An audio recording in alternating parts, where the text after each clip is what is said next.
दीड महिना पावसाचा खंड पडल्यामुळे चालू वर्षाचा गळीत हंगाम मोठा आव्हानात्मक आहे. त्यामुळे प्रतिकूल परिस्थितीमध्ये गळीत हंगाम पार पाडून ऊस उत्पादक शेतकऱ्यांना त्याचे पैसे अदा करावे लागणार आहे. दुष्काळी परिस्थिती असल्यामुळे ऊस कमी प्रमाणात उपलब्ध असून ऊस मिळवण्याची स्पर्धा साखर कारखान्यांना करावी लागणार असून पहिला हप्ता चांगला द्यावा लागणार आहे. त्या दृष्टीने स्थानिक बाजारपेठेतील साखरेचा दर विचारात घेऊन जिल्हा बँकेकडून अपेक्षित उचल मिळणे आवश्यक आहे. तरच ऊस उत्पादक शेतकऱ्यांना पहिली उचल कारखाने चांगल्या पद्धतीने देऊ शकणार आहे. साखर तारण मर्यादा वाढविल्यास समतोल राखला जाऊन कारखान्याच्या अडचणी दूर होतील. साखर तारण मर्यादा वाढविल्यास ऊस उत्पादक शेतकऱ्यांना वेळेत पेमेंट अदा करण्यात मदत होईल. त्यासाठी जिल्हा बँकेंनी साखर तारण मर्यादा वाढवावी अशी मागणी आमदार आशुतोष काळे यांनी केली आहे.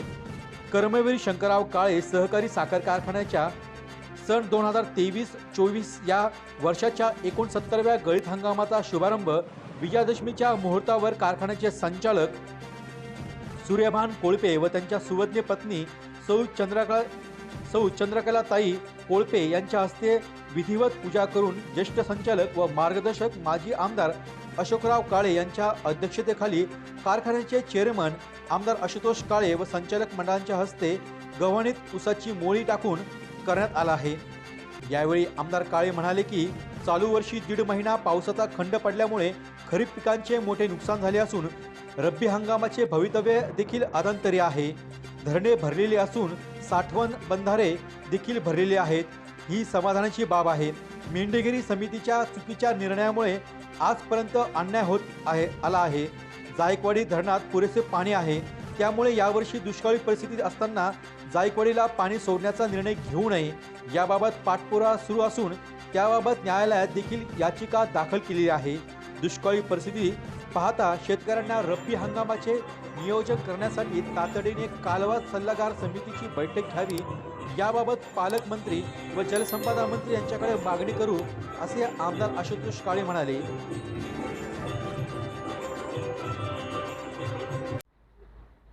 याच्यामुळे ते या ठिकाणी उपस्थित राहू शकले नाही. ते असते तर अधिक आपल्याला या कार्यक्रमामध्ये अधिकचे विषय या ठिकाणी घेता आले असते. परंतु ठीक आहे, आता जरी आपला कार्यक्रम होऊ शकला नाही किंवा ते उपस्थित राहू शकले नाही, कार्यक्रम तर होतोय, परंतु भविष्यामध्ये या ठिकाणी त्यांना आमंत्रित करून आपले प्रश्न त्यांच्या समोर मांडून मार्गी कशी लागतील यासाठी माझे प्रयत्न आहेत.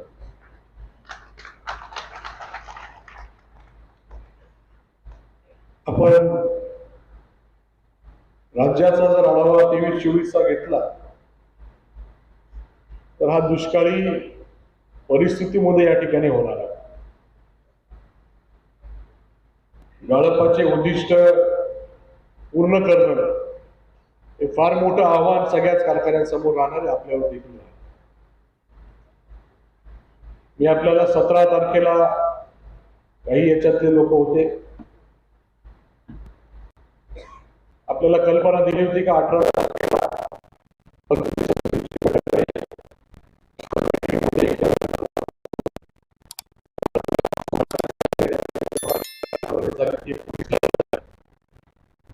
नोव्हेंबरला गाळप हंगाम सुरू करण्याची परवानगी मंत्री समितीने सर्व कारखान्यांना त्या ठिकाणी दिलेली. त्या हिशोबाने सर्व आपण कामकाज कारखान्याचं त्या ठिकाणी केलेलं. साखर आयुक्तांच्या अंदाजानुसार राज्यामध्ये 14 लाख हेक्टरचे ऊस गाळपासाठी उपलब्ध होणार असून त्याच्यामधून 88.58 लाख टन एवढी साखर उत्पादन होणार आहे असा अंदाज आहे. 15 लाख टन साखर हा इथेनॉलच्या निर्मितीसाठी डायव्हर्ट केली जाणार आहे. मागच्या हंगामाचा जर तुलना केली तर 105 लाख मेट्रिक टन साखर उत्पादन मागच्या वेळेस झालेली होती. त्यापूर्वी 21-22 वर्षी 137 लाख मेट्रिक टन साखर उत्पादन झाले, जे मागच्या वर्षीच्या तुलनेमध्ये 105 आणि 88 15-20 लाख टनाचा त्या ठिकाणी उत्पादनाचा फरक मागच्या वर्षीच्या आणि या वर्षीच्या त्याच्यामध्ये आहे. आणि त्याच्या अगोदर 137 आणि 88 45-50 लाखाचा फरक यावेळेचा साखर उत्पादनाचा या ठिकाणी राहणार. त्यामुळे अडचणीचं वर्ष आपल्या सर्वांसाठी आहे. आपण पाहिलं, आपल्याकडे जुलैचा शेवटचा आठवडा, ऑगस्टचा पूर्ण महिना आणि सप्टेंबरचा पहिला आठवडा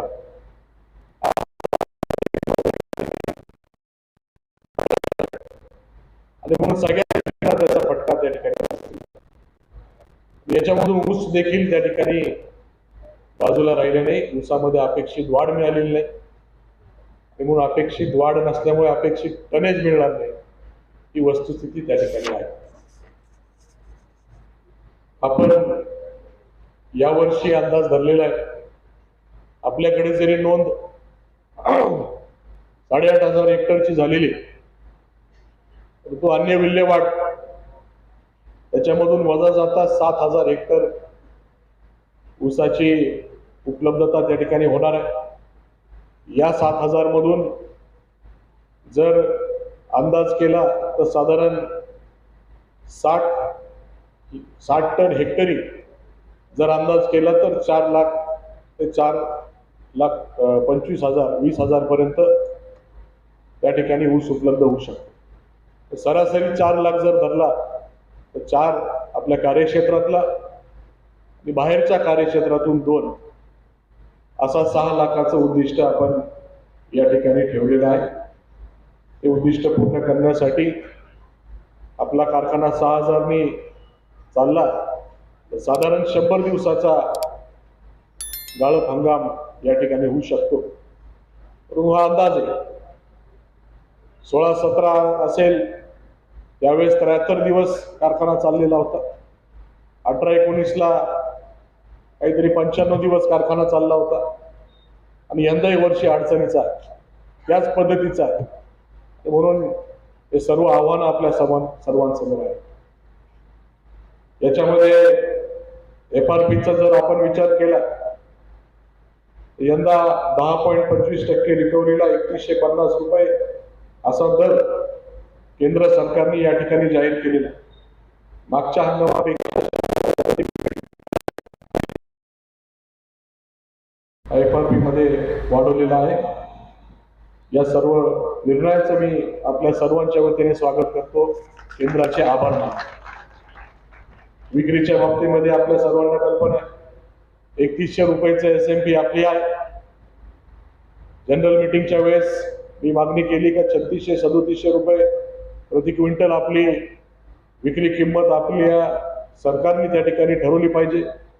आणि ज्या पद्धतीने साखरेचे दर खालीवर होता, ऊसाचे दर ठरवले जातात, तसे साखरेचे दर देखील ठरवले गेले. दरवर्षी त्याच्यामध्ये थोडी थोडी वाढ केली तर एक चांगला त्याच्यामध्ये समतोल होईल. असा बॅलन्स ठेवून सर्व अडचणी काही कारखान्याने येणार नाही किंवा जे काही साखरेवर मालतारण करून कर्ज काढलं जातं तर त्याच्यामध्ये देखील आपल्याला वाढ करून वेळेवर पेमेंट करण्यासाठी कारखान्यांना मदत होईल. तर या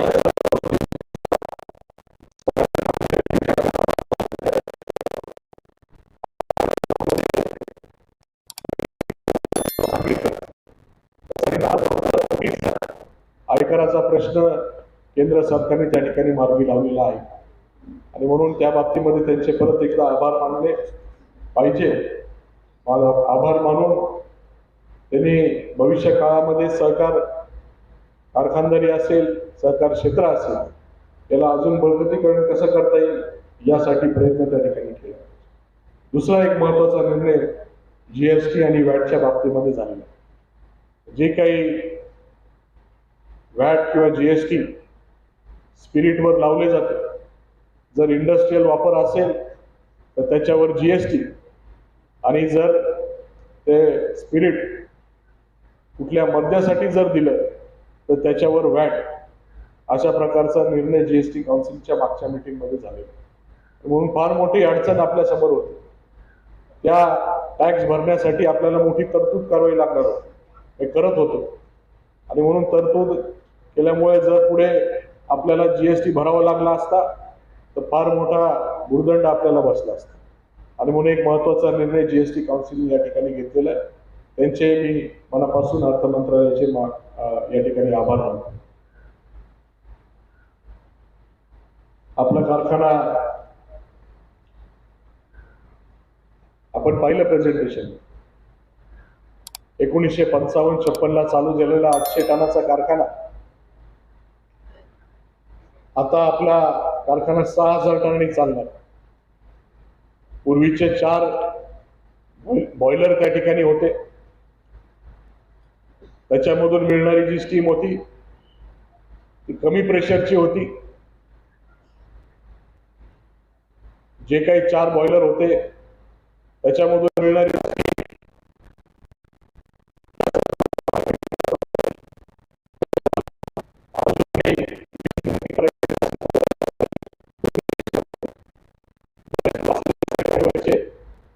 म्हणून बॉयलर त्या ठिकाणी बदलणं गरजेचं होतं.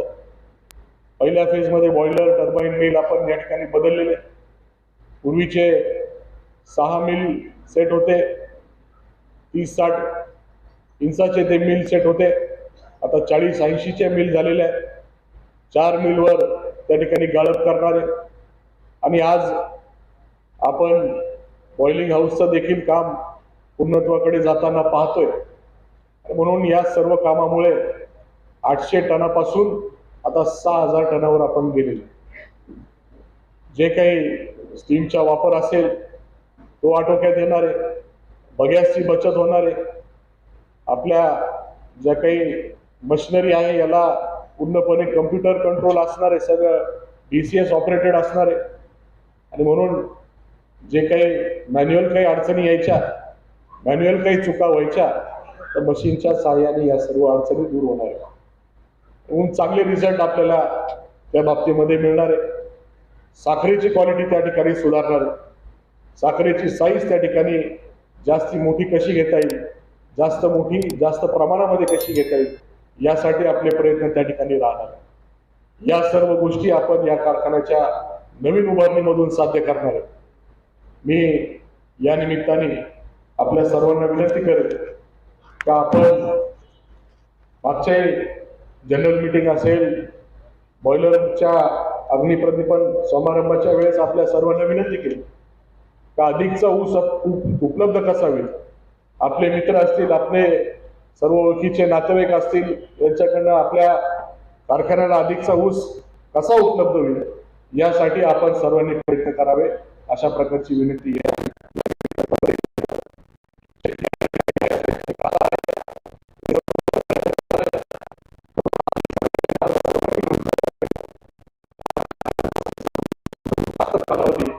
इतर कारखाने किती दिवस चालतील त्याच्यापेक्षा 5 दिवस 10 दिवस आपल्याला जास्त चालण्यासाठी आपल्याला त्या ठिकाणी प्रयत्न करावे लागतील. जास्त दिवस कारखाना जर चालला तर आपल्या खर्चामध्ये डिवाइड आपल्याला त्या ठिकाणी करता येईल. आणि म्हणून यासाठी आपण सर्वांनी प्रयत्न करावे अशा प्रकारची विनंती या निमित्ताने करतो. आताच्या घडीला एक सर्वात महत्वाचा प्रश्न म्हणजे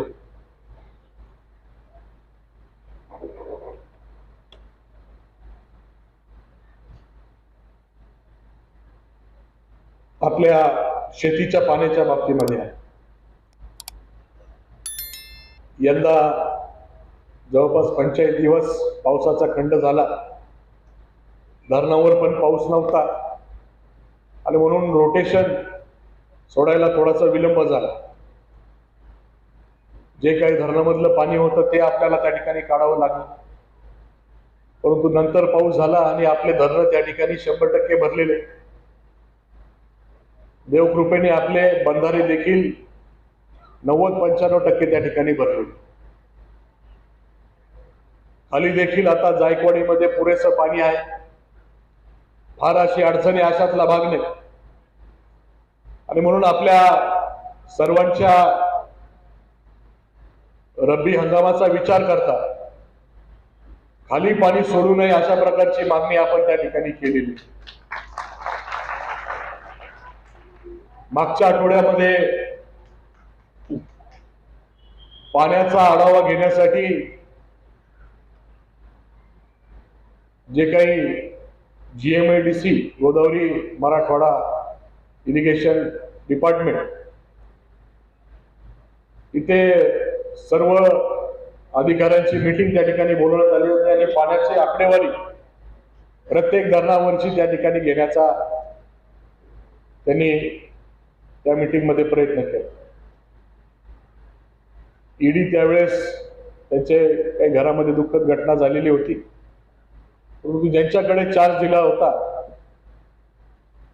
मुख्य अभियंता घोगरे साहेब, आपण आपल्या परिसरातले पदाधिकारी असतील त्यांच्या बरोबर जाऊन त्यांना विनंती केलेली का पुरेसं पाणी आहे आणि म्हणून या बाबतीमध्ये आपण कुठलाही निर्णय घेऊ नये. आपण जर निर्णय घेतला तर आम्हाला आंदोलन त्या ठिकाणी करावं लागेल. हायकोर्टामध्ये, सुप्रीम कोर्टामध्ये आम्ही तर अगोदरच गेलेलो आणि म्हणून त्या बाबतीमध्ये आपण विचार करावा अशी मागणी या निमित्ताने करतोय. पाण्याची शाश्वती नसल्यानंतर निश्चितपणे आपल्या सर्वांना का आपण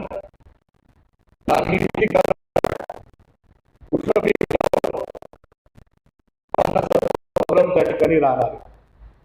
म्हणून आता लवकरात लवकर पालकमंत्री महोदय असतील, जलसंपदा मंत्री असतील, यांना मी विनंती करणार आहे का रब्बी हंगामाच्या आवर्तनाच्या बाबतीमध्ये, उन्हाळ्याच्या आवर्तनाच्या बाबतीमध्ये काहीतरी मीटिंग घेऊन, म्हणजे कालवा सल्लागार समितीची मीटिंग घेऊन काहीतरी निर्णय जाहीर करावा, जेणेकरून शेतकऱ्यांना त्यांचं नियोजन त्या ठिकाणी करता येईल. या बाबतीमध्ये आपण प्रयत्न करतोय, परंतु अडचणी आपल्या सर्वांसमोर आहे. मेंढीगिरी समितीने जो काही अहवाल त्या ठिकाणी तयार केलेला आहे, या अहवालाच्या आकडेवारीनुसार, स्ट्रॅटेजीनुसार आपल्यावर फार मोठा अन्याय पाण्याच्या बाबतीमध्ये त्या ठिकाणी होतो आणि म्हणून या सर्व गोष्टींसाठी जशी जशी गरज पडेल तसं आपल्याला मी विनंती करून आपण आंदोलनासाठी उपस्थित राहावं अशी माझी विनंती राहील. डी न्यूज वृत्तवाहिनी सामाजिक, शैक्षणिक, राजकीय, धार्मिक, सहकार, सांस्कृतिक, कृषी या सर्व चालू घडामोडींचा वेध घेणारी वृत्तवाहिनी. डी न्यूज वृत्तवाहिनी, वेध वर्तमानाचा.